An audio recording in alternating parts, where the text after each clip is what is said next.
this problem that you are experiencing, that you are facing, who holds the power in this situation? When you go through a process of self-inquiry, there's questions that we don't tend to ask ourselves or ask of the situation, which is why I have these 12 readings. And the first reading is about power and freedom, and it's for you to ask who holds the power in this situation, in this dilemma, in this challenge. Now, not every problem, not every situation can be resolved with a linear solution. Some of our problems are wicked problems, and I talk about that on Serena's Playbook, my channel for businesses and creators. But let me bring a little bit of that over here. Not every problem can be resolved, and it needs to be navigated, it needs to be managed. Because sometimes when you enter the solution space, you end up creating more problems, or you've tried many things and the problem is still there. It's likely you have a wicked problem. And definitely in those instances, it's helpful to ask, in this system that I'm in, and in this system that this challenge, this problem sits in, who holds the power in the situation? There is always structural, relational, and cultural power. What are the dynamics here? Once you understand that, you can better diagnose and arrive at better management of the problem. Because there are always constraints in a situation we find ourselves in.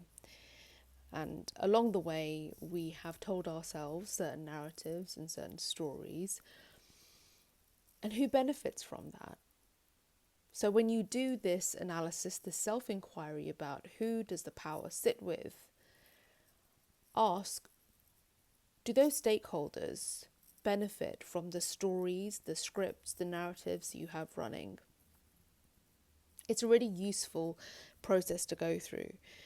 When you do this, you're able to get a much deeper, more powerful, effective understanding of where you sit, to understand who and what is actually in charge, and to understand and identify, is this constraint coming from the outside or is it from the inside? These insights that you arrive at come from a much more robust process of self-inquiry that we aren't encouraged to do.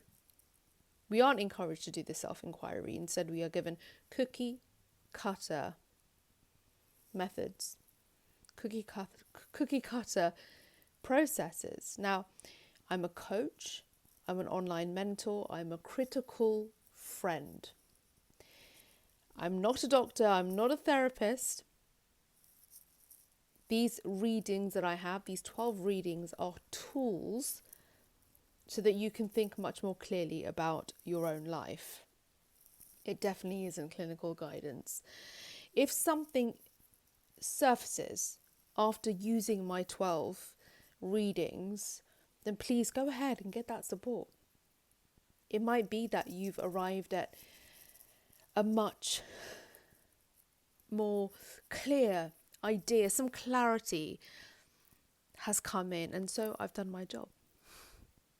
If that's not the case, and you want to continue to refine this self-inquiry in this sort of creative and collaborative way, and you say no to cognitive rot, you say no to cookie cutter self-help, then you are so welcome here.